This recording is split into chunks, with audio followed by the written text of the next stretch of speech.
Hello friends, welcome to my channel. तो मैंने आज बनाया अरबी की सब्जी।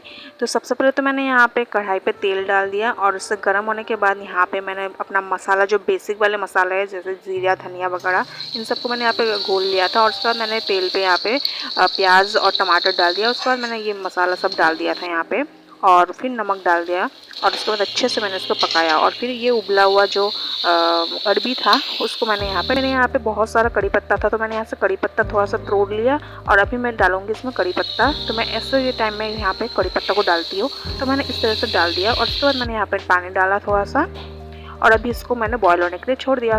तो कुछ देर तक ये पका और बहुत ही ज़्यादा टेस्टी और यम्मी बना था। बहुत ही अच्छा लग रहा है देखने में भी और खाने में भी बहुत अच्छा था। अगर चैनल पे नया है तो चैनल को सब्सक्राइब कर दो। फिर मिलते हो आप लोगों से, तब तक के लिए बाय बाय।